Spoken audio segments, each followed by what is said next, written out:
4 राज्यों में बीजेपी की बंपर जीत के बाद विपक्ष अपनी हार की वजह गिनने में लगा है, तो प्रधानमंत्री मोदी 22 की जीत के बाद 24 का एजेंडा सेट करने में लगे हैं। मोदी क्या कर रहे हैं, कौन से नए प्लान पर काम कर रहे हैं, ये रिपोर्ट देखकर आप समझ पाएंगे कि मोदी किस विजन पर काम कर रहे हैं और विरोधी क्यों कंफ्यूज हैं। बार बार हर बार मोदी जीत क्यों जाते हैं? ये कौन सा तंत्र है? जीत का कौन सा नमो मंत्र है? मोदी ने सियासत के सारे रूल कैसे बदल डाले? वो कौन सा मैजिक है जो मोदी और जीत के बीच का टॉनिक है? आज प्रधानमंत्री खुद सुनाएंगे, जीत का सीक्रेट वेपन दिखाएंगे। 22 पर मुहर लग गई है, अब 23 और 24 पर मोदी की नजर है। 114 पन्नों में मोदी की लेटेस्ट जीत और 24 में संभावित विक्ट्री की पूरी एबीसीडी है। प्रधानमंत्री के पर्सनल ट्विटर अकाउंट पर पूरी की पूरी क्रोनोलॉजी है। अमित शाह ने कह दिया है कि मोदी का टारगेट अभी पूरा नहीं हुआ है। राष्ट्रीय सुरक्षा सलाहकार अजित डोभाल ने बता दिया है, हाईएस्ट लेवल पर मोदी से बड़ा रिस्क लेने वाला कोई और नेता नहीं है। चलिए जीत के इस नमो मंत्र को चैप्टर वाइज समझते हैं। पहला चैप्टर है देश का सियासी नक्शा, जिसमें नरेंद्र मोदी फिट हो चुके हैं और सारे विरोधी आउट ऑफ रीच दिख रहे हैं। 2016 का नक्शा देखिए, देश के 15 राज्यों में या तो बीजेपी की सरकार थी या बीजेपी किसी सरकार का हिस्सा थी, जबकि कांग्रेस सिर्फ 8 राज्यों तक सीमित थी। 2017 में यूपी की जीत के बाद नक्शा बदला और 2018 में देश के 17 राज्यों में बीजेपी या बीजेपी समर्थित सरकार बनी। कांग्रेस 8 राज्यों से 6 पर आकर रुक गई। 2020 में भी कमोवेश यही नक्शा दिखा, मगर अब यानी 2022 में 4-0 से पॉलिटिकल मैच जीतने वाली बीजेपी देश के 18 राज्यों में या तो सरकार चला रही है या सरकार का हिस्सा है, जबकि कांग्रेस पूर्ण रूप से 2 राज्यों में सिमट गई है और 3 राज्यों में कांग्रेस समर्थित सरकारें हैं। जबकि देश की सियासत में न्यू कमर कही जाने वाली आम आदमी पार्टी दिल्ली के बाद पंजाब में सरकार बना चुकी है। सोचिए, देश की सबसे पुरानी राजनीतिक पार्टी कांग्रेस की क्या हालत हो गई है। उस पार्टी के सबसे बड़े लीडर राहुल गांधी आज एक कोने से दूसरे कोने में राउंड तो लगा रहे हैं, लेकिन समझ नहीं पा रहे कि करें तो क्या करें, जीतें तो कैसे जीतें। मगर जीतेंगे कैसे? सामने नरेंद्र मोदी नाम की दीवार जो खड़ी है। इतने बड़े लोकतंत्र में इतने साल तक शासन में रहने के बाद देश की जनता हमेशा हमेशा के लिए उनको क्यों नकार रही है, और जहां भी ठीक से लोगों ने राह पकड़ ली, दोबारा आपको प्रवेश करने नहीं दिया है। इतना सारा होने के बावजूद भी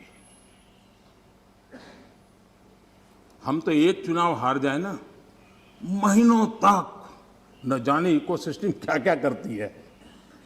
इतना सारा पराजय होने के बावजूद भी ना आपका अहंकार जाता है, न आपकी इकोसिस्टम आपके अहंकार को जाने देती है। करंट पॉलिटिकल सिनेरियो देखें तो इस वक्त पूरे देश में बीजेपी के 1339 विधायक हैं, कांग्रेस के 762 विधायक हैं, जबकि आम आदमी पार्टी के 156 विधायक हैं। यानी आसपास फटकना तो दूर, कोई मोदी पावर के आगे नजर भी नहीं आ रहा। इसका अंदाजा आप इसी बात से लगा सकते हैं कि 22 के इलेक्शन में बीजेपी की स्ट्राइक रेट करीब 58% थी, जबकि कांग्रेस की स्ट्राइक रेट सिंगल डिजिट में थी, यानी सिर्फ 8%। आप ये जानकर चौंक जाएंगे कि इस वक्त भारत की लगभग आधी आबादी बीजेपी या एनडीए शासित राज्यों में रह रही है। करंट डेटा कैलकुलेशन कहता है कि बीजेपी शासित राज्यों में 39% और बीजेपी प्लस शासित राज्यों में 9%, यानी टोटल 48% आबादी मोदी के साए में रह रही है। इस पैमाने पर कांग्रेस और कांग्रेस प्लस सिर्फ 26% आबादी को रूल कर रही है, बाकी 24% लोग अन्य राज्यों में रह रहे हैं। 24 के चुनाव से पहले मोदी इस गैप को और बढ़ाना चाहते हैं और इसका रोड मैप भी मोदी ने रेडी कर लिया है। आइडिया यूपी के नतीजों से ही मिला है।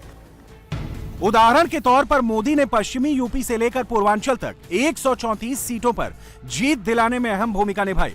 खास बात यह रही कि कड़ी टक्कर वाली सीटों पर मोदी ने खुद कमान संभाली थी। इन सीटों पर वो हिंदुत्व का संदेश देने में भी कामयाब रहे।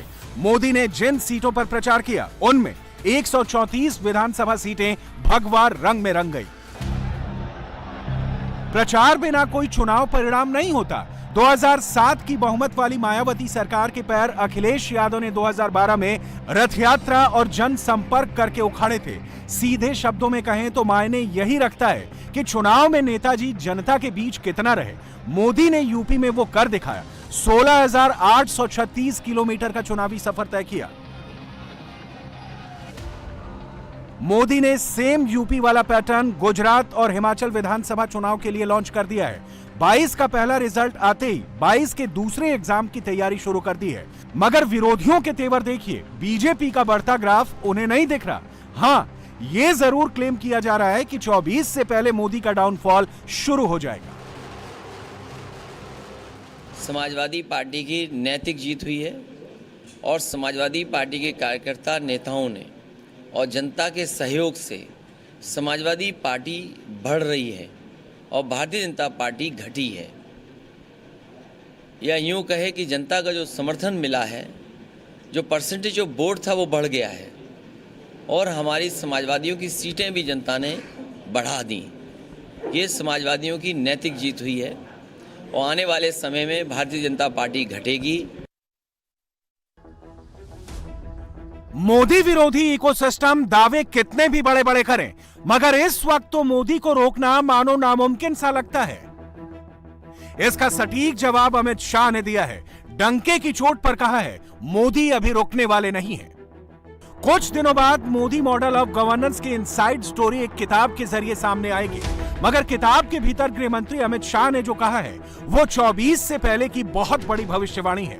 अमित शाह ने कहा है, मुझसे लिख कर ले लो, नरेंद्र मोदी का काम अभी पूरा नहीं हुआ है। अभी तो इस दशक की शुरुआत हुई है। देखते जाइए ये दशक मोदी को कहां ले जाता है। मोदी इस दशक में बीजेपी को कहां ले जाते हैं और बीजेपी और मोदी भारत को कहां ले जाते हैं। किताब में अमित शाह ने एक और बड़ी बात कही और वो ये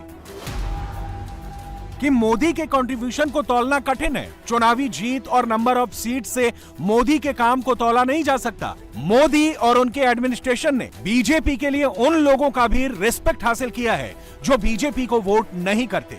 ये सिर्फ कुछ उदाहरण है। इन्हीं में से एक एग्जाम्पल राष्ट्रीय सुरक्षा सलाहकार अजित डोवल ने भी दिया है। मोदी बिना पॉलिटिकल नफा नुकसान के कैसे टफ डिसीजन लेते हैं, इसका ब्यौरा दिया है।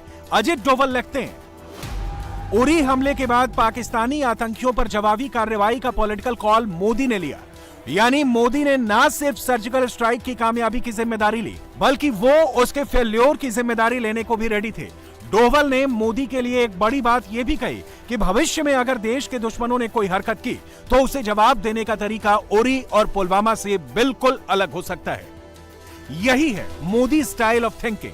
और जब मोदी फ्रंट से लीड करते हैं, हर टफ डिसीजन हेड ऑन लेते हैं, तो विरोधी भी संसद में खड़े होकर मोदी सरकार के काम की वाहवाही करते हैं, फिर चाहे वो कांग्रेस का ही नेता क्यों ना हो।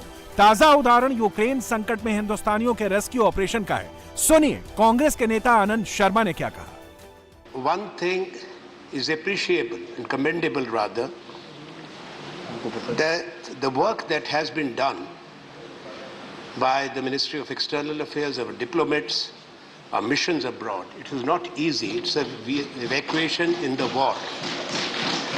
I want to, before I seek the clarification, mention before this August House that there were many requests that I had received personally, and there was one occasion when I reached out to India's Foreign Secretary at 1 in the morning, and I got the response back at 1:22, and the student was contacted and taken out and taken to the border. There were many more cases, I have the names, when prompt responses by the control room were there. Since those officers who were doing this work are not present here, I considered it my duty to place on record our appreciation and for the good work.